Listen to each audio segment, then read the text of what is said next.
Olá pessoal, grande convidado hoje aqui, Gustavo Cerbasi, muito obrigado pela presença. Eu tenho que agradecer, Gustavo. Fazer um grande bate-papo aqui, Gustavo já foi atleta, a gente nadou em conjunto também, né, Gustavo? Não, você foi atleta, eu fui nadador só. Não, mas pulou dentro da água, deu braçada e atleta aqui. Aqui todo mundo também é filho de Deus. Isso aí, muito bom estar aqui. Que bom, e a gente vai falar hoje sobre transição um pouquinho, a gente vai falar sobre empreendedorismo e também gestão aquática, porque a gente vai falar de academias, de umas coisas que são bastante importantes no nosso trabalho, no nosso dia a dia. A gente está aqui no nosso escritório da Metodologia Gustavo Borges. E aí eu vou pintar um cenário aqui para você, Gustavo, e você pode deslanchar aí com todo o seu conhecimento nessa área financeira, educacional, que pode nos ajudar. A gente tem uma característica de empreendedores, de gestores, que eles vêm de uma formação talvez de educação física, alguns deles, sim, outros são gestores, e entram num negócio assim, sem conhecimento talvez, que precisa de muito aprendizado para se desenrolar. Queria saber a sua opinião sobre isso, que você vê vários negócios acontecendo aí, vários executivos, vários empreendedores que chegam no negócio e de repente eles pisam ali dentro, e agora? O que eu faço? É um bom ponto a ser observado, porque nas academias, assim como nas clínicas médicas ou terapias em geral, a gente vê o especialista que não se desenvolveu em negócios, não teve um conteúdo empreendedor, administração, gestão de caixa do escritório, conversa com o contador, responsabilidades fiscais, enfim. Então, esse que entende do negócio, mas não entende de negócios, ele vai sofrer porque tudo aquilo que envolve alguma burocracia, alguma obrigação, alguma multa porque não cumpriu com algum tipo de exigência, vai trazer um desconforto, um sofrimento, uma ansiedade e tirar o foco do negócio que ele entende, que às vezes é o esporte, às vezes é a arte, às vezes é a prática da medicina, por exemplo. Então, aquele que é especialista, ele tem que se conscientizar de que ele vai ter que se envolver num processo de aprendizagem sobre gestão de negócios, gestão financeira, todo o cuidado administrativo, ou se associar a alguém que seja bom nessa área. Assim como aquele que vem da história dos negócios, formado em administração e economia, se não tiver alguém que entende do negócio, ele pode... Parte mais específica do negócio? Específica. Né? Ele é um gestor, ele quer dar aula de natação, não vai ser ele que vai dar, ele vai ter que ter gente. Às vezes ele tem a clínica, a escola, a clínica, ou enfim, a estrutura que funciona perfeitamente, com a melhor ferramenta financeira, mas ele não tem noção das expectativas daquele que está aprendendo, a expectativa de um pai, de quem está trazendo a pessoa para o aprendizado ali, vai ter dificuldade. Então o ideal é combinar as expertises. Então um desafio então nesse ponto específico. Você tem lá o especialista, ele pode ser um educador físico ou um professor, pode ser um colégio, né? Ele pode ser um mantenedor de um colégio, vindo da área de educação. E ele sentou lá no negócio. Então, pode ser qualquer tipo de negócio com um especialista sentado ali para fazer a operação. Qual que seria o desafio número 1 que ele vai ter? Para a gente listar, assim, ser bem didático em relação a isso. Investimento e educação. O cozinheiro não quer ser dono do restaurante, mas ele vai ter que abrir mão um pouco da sua paixão, se dedicar algumas horas para o aprendizado, mesmo que ele não queira desempenhar esse papel. Porque muitas vezes, no aspecto financeiro do negócio, por exemplo, se eu tiver uma noção das informações que eu preciso ter, eu não preciso passar o resto da minha vida buscando essas informações. Basta eu orientar meu contador para que ele me prepare um relatório gerencial, que a cada 15 dias eu vou dar uma olhada e eu vou me certificar que estou indo no caminho certo ou tenho que agir para contornar algum tipo de problema. O relatório gerencial normalmente nos mostra sazonalidade, nos mostra quando que o fluxo de caixa está caindo, quando há algum tipo de estrangulamento em custo, um estoque que foi comprado a mais. Normalmente aquele que é apaixonado pela arte que ensina, ele não vai dominar esse aspecto. Você já fica imaginando o professor de natação ali, sentando em cima de uma planilha de fluxo de caixa em vez de dar uma aula para o aluno, né? Não deve. Aí que está. A boa gestão financeira do negócio envolve você entender quais informações você precisa. A gente está falando de cursos de finanças gerenciais, são cursos de 12 horas, 20 horas, não é um MBA, 6 meses de aprendizado. Mas entender o que eu vou cobrar do meu contador para que ele tenha um relatório gerencial, algo de uma página que me mostre os principais índices do negócio e me faça perguntar por que esse número mudou em relação ao histórico. O próprio contador, numa postura mais consultiva, vai custar alguma coisa a mais do que você normalmente paga, mas a postura consultiva você tem um mapa da saúde financeira do negócio. É lógico que um professor de educação física, uma educadora de escola, ele não precisa ser um especialista numa planilha de fluxo de caixa ou numa planilha orçamentária, mas ele precisa entender para ele poder bater o olho ali e poder até discutir para entender o próprio negócio. Agora eu queria trazer essa informação, né, desses nomes interessantes da questão mais da gestão, para uma visão estratégica do negócio, porque o negócio de academias, de escolas, ele é bem... Escolas um pouco menos, né? Clubes também um pouco menos, você tem lá a mensalidade recorrente dos associados ou dos alunos, mas na academia eu até desenhei um mapa aqui da sazonalidade em relação ao fluxo de alunos dentro de uma academia. Dos meses ruins. Dos meses bons e ruins, né? Então você tem lá janeiro, que é um mês de férias, dezembro também é um mês de férias, julho um mês de férias e um mês de inverno. Qual que é a precaução, o que você diria para esses empresários que sabem disso? A gente sabe que Natal é dia 25 de dezembro, a gente sabe que julho é um mês, entre aspas, de inverno, né? Você vai para o Nordeste, talvez não tenha, mas a festa junina no Nordeste é muito forte, que é o Bumba Meu Boi não sei aonde, a Farroupilha não sei aonde.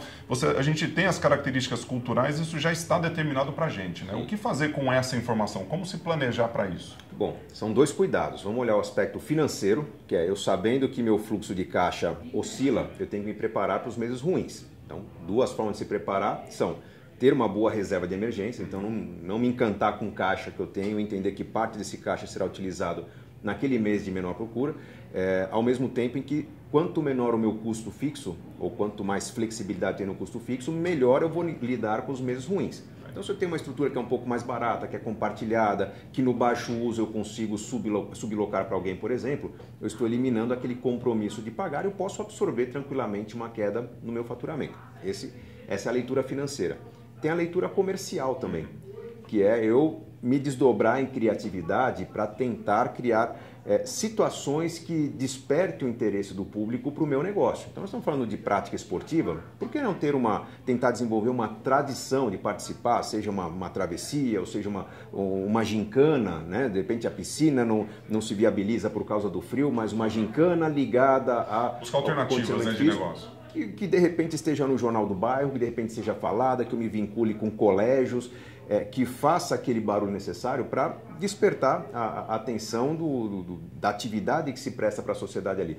Então, pode ser que eu não consiga ter um grande resultado de uma atividade dessas, que é aquilo que eu capto acaba cobrindo os custos, mas o próprio barulho de marketing que se faz nesse período está garantindo a rematrícula nos períodos mais interessantes do negócio e pode me ajudar a conduzir a atividade com mais tranquilidade. Então, uma combinação de o aspecto comercial com o financeiro que vai... A precaução ela é fundamental, não adianta a gente se preocupar com julho em junho, né? Porque aí a gente já não tem fôlego para segurar o julho, então a gente tem que preocupar com julho em janeiro, em fevereiro, março, né? Nos meses de alta, onde a gente está setembro, outubro, março ali, é onde tem Sabe que eu acho fundamental ter uma leitura do orçamento do fluxo de caixa, porque o orçamento não é saber se as contas fecharam no azul ou no vermelho, o orçamento é eu saber o comportamento dos meus gastos para poder projetar o próximo mês e ter a certeza que continuarei no azul ou não, ou olhar a sazonalidade, o comportamento desse fluxo de caixa no ano anterior e sabendo o quanto que eu perco de alunos, o quanto que eu perco de faturamento, agir em cima disso. Então eu tenho um ativo que vai ficar parado, eu tenho 2 piscinas, uma não vai funcionar, eu tenho uma academia ociosa, eu de repente posso cobrir e oferecer aula de dança, enfim. Quando a gente fala de investimento no ativo, se é um investimento próprio, posso ter um fogão industrial, posso ter uma academia. O segredo do sucesso desse ativo é ele estar funcionando 24 horas por dia. Então, se eu cozinho 8 horas por dia, tenho um fogão industrial, eu vou talvez locar esse fogão para alguém que cozinha na madrugada. Se eu tenho uma academia e de repente só estou atendendo o pessoal do dia, eu posso pensar num projeto Corujão. A piscina já está aquecida, né? Já tem as caldeiras ali funcionando, Exatamente. Já tem gente na recepção. Será que de repente não tenho aulas de natação, mas será que não tem ninguém na madrugada interessada numa atividade, numa hidroginástica, numa gincana, algum tipo de... Você está tocando num ponto que é a criatividade. Né? A gente precisa ser criativo na utilização dos nossos ativos, dos nossos recursos que a gente tem ali para a gente ser o mais eficiente possível. Exato. Eu não sei se hoje ainda se faz, eu ouvi falar um tempo atrás de festas em piscina. Então, claro que faz. É questão de cutucar os condomínios, as escolas, onde tem os encontros de pais e propor algo interessante. É o que você falou. A piscina está aquecida, né? Então só falta colocar atividade ali. Vamos usar. Antes de eu ir para a última pergunta aqui, eu queria fazer uma reflexão em relação a essas palavras bonitas para alguns e comuns para outros, né? Então a gente fala de fluxo de caixa, capital de giro, orçamento, pode parecer muito normal e natural para quem já se envolveu com esse assunto, mas para outras pessoas pode ser uma coisa assim do arco da velha. Assim, pelo amor de Deus, eu não quero pensar nisso. Não tenho recurso para contratar uma outra pessoa. Então, se eu fosse dar só um tiro, né? Porque na padaria eles usam papel de pão ali, né? Sim. Então, assim, conta de padaria vem daí, né? Escrever ali no papel de pão, fluxo de caixa, bota lá um negocinho. estou resolvido. Você pergunta lá, isso é lógico que é um dizer popular, mas se você olhar para trás, eu fiz uma conta de padaria, normalmente dá certo. Sim. O cara tem quanto custa a farinha, quanto custa o pão, já sabe até o dólar. Se você falar aqui que é fluxo de caixa, ele pode até... Fluxo de caixa ele vai saber, o orçamento talvez não. Sim. Mas se tivesse um tiro para falar assim, ó, pega esse item aqui, esse você não pode abrir mão, qual seria? Sem dúvida alguma é o orçamento, porque o orçamento significa... Mais do que fluxo de caixa? Talvez. Mais do que o fluxo de caixa eu já ia falar fluxo de caixa. É o que faz você respirar, porque o orçamento te prepara para a sazonalidade, o orçamento te incomoda. Tá. Quando você... O orçamento, na verdade, ele se baseia na projeção do fluxo de caixa. Você sabe que Sim. Você tem o faturamento, você tem os gastos fixos e variáveis, vai sobrar alguma coisa no fim do mês, mas quando você projeta aquilo, que é o exercício do orçamento, você deve levar em consideração a sazonalidade. Então, estamos chegando no meio do ano, eu vou me basear no meio do ano passado para ver o que aconteceu, perdi talvez 25% dos meus alunos, e com base nisso, eu vou perceber o quanto que estarei no vermelho? Não, eu tenho que perceber o que eu devo fazer para evitar isso. Então, não consigo sair do vermelho porque meu custo fixo é pesado? Vou pensar em sublocar para alguma coisa. Então, o fluxo de caixa de orçamento é um Romeu e Julieta ali, isso, um não vive sem o outro. Sim, exatamente. Eu tentei desvincular, que dá um tiro, não, vamos junto ali, tenha noção. E o faça um planejamento. Né? Exato. E o fluxo de caixa tem sua importância porque o fluxo de caixa é o resultado da prática do orçamento.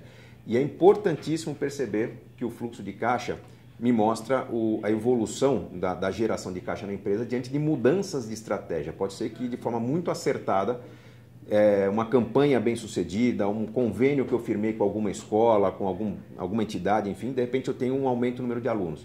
Eu tenho que saber que no aumento do número de alunos eu tenho um consumo de caixa até as coisas se acomodarem. Eu vou ter que investir na reforma do vestiário, eu vou ter que comprar mais pranchas, algum tipo de equipamento que tem que dar conta, enfim. Você alça a mão do que você precisa fazer. Exatamente. E normalmente, quando a gente fala de mais alunos, estou falando de um fluxo de caixa que entra pela frente, mas de melhorias de infraestrutura que saem agora.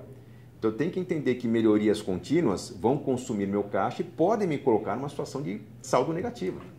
Então, se eu me antecipo ao problema, se eu chego a um banco e digo, olha, eu tenho uma pequena reserva financeira, eu gostaria de não usar essa reserva, eu gostaria de tomar um empréstimo, um financiamento para bancar essa fase de expansão, para acomodar isso, lá na frente, se acontecer um imprevisto, eu tenho de onde tirar, você vai ver um gerente agradecido te oferecer uma linha de crédito muito vantajosa porque você é precavido. Se você não fizer isso, fala, não, ainda... Né, com a corda no pescoço, a água até aqui, aí o gerente vai sacar. Exatamente. Se eu usar todo o meu recurso, chegar lá, sentir falta de caixa, 2 dias antes de entrar no vermelho, eu chego para o gerente, ele não vai dizer isso, obviamente, mas vai entender que você espera até o último momento para buscar socorro e que se tiver algum tipo de imprevisto, vai tentar rolar essa dívida e pode não honrar o compromisso, pode ficar inadimplente com o banco. Quem sabe que vai ficar mais caro o empréstimo. Você está falando de crédito, de falar com o gerente no banco, de ter investimento, de ter um planejamento, orçamento, um fluxo de caixa que te garanta os investimentos necessários, né, para o teu negócio. Mas como é que é crescer num momento onde crise vem atrás de crise e que a gente precisa fazer um planejamento familiar, né, que eu sou um gestor, eu preciso fazer minhas viagens, comprar meu carro, pagar minhas contas, meus filhos ir para a escola e eu preciso crescer. Como Sabe é que é que o consultor financeiro normalmente ele não se desespera tanto, ou não se incomoda tanto ao ver um negócio que não está tão bem sucedido, que ele sabe que o gestor está lidando com parcimônia, com muito cuidado, as coisas não estão evoluindo. O grande perigo financeiro do negócio é quando as coisas de repente estão fluindo muito bem, que podem estar ocultando algum tipo de armadilha. Então é muito comum a gente ver alguém que, poxa, vem de uma fase boa na carreira, montou um negócio, está tendo faturamento e já começa a trazer esse desempenho para a vida pessoal. Então já parece um carro mais interessante, como você falou. Já pega o cartão de crédito da firma lá, passa para encher o tanque, né, vai para o supermercado, Exato. começa a usar e se bagunçar. É um perigo muito grande, porque pode ser que as coisas não se sustentem. E uma vez que você tem problemas no negócio, o negócio limita esse problema, ok, você consegue resolver. Quando isso já se transfere para a família e você tenta sustentar um estilo de vida que o negócio não mantém, você está com um grande problema. Então, o segredo para administrar um bom negócio, principalmente um negócio em crescimento, é você adotar um estilo de vida um pouco mais simples. Você gosta do carro que você tem? Se der para abrir mão desse carro, inclusive, que faça um caixa, que te dê esse fôlego que permita o seu negócio crescer, é interessante. Porque todo negócio, principalmente os negócios mais jovens, eles têm que ter uma sequência de investimentos a serem feitos ou decisões a serem tomadas que envolvem algum recurso. Eu posso ter um treinamento para o meu pessoal, eu posso ter um investimento em marketing, rede social, informatização da minha academia. São etapas que você tem que seguir. Se falta recurso, você cresce mais devagar. Agora, se você, na vida pessoal, você abre mão de um caixa que você tem para investir no seu negócio, num segundo momento, esse negócio maior, mais fortalecido, vai gerar mais caixa, vai ter mais lucro para distribuir, vai permitir tirar um atraso. Então, a recomendação... E às vezes com menor índice de dívida também, né? Exato. Que hoje no nosso país se endividar é um Exato. Os valor juros absurdo, né? São elevados. Os juros são elevados. Então, na prática, o ideal é você adotar um estilo de vida um pouco mais simples para poder nutrir o seu negócio, para dar alguns ciclos de crescimento a ele. Então, um semestre favorável, que espere um segundo, um terceiro, e se consolidando esse comportamento, aí você começa a retirar um pouco mais de resultado, voltando a ter o estilo de vida que você gostaria ou compensando o sacrifício que você fez com esse ganho a mais. O segredo para enriquecer é o mesmo na pessoa física e jurídica, é a vida mais simples para poder fazer investimentos naquilo que vai trazer resultado mais interessante. Dicas de 5 milhões ou mais de dólares. E olha que o dólar está bastante alto, hein? Tá alto. Gostei da valorização, muito bom. Tá bom de valuation.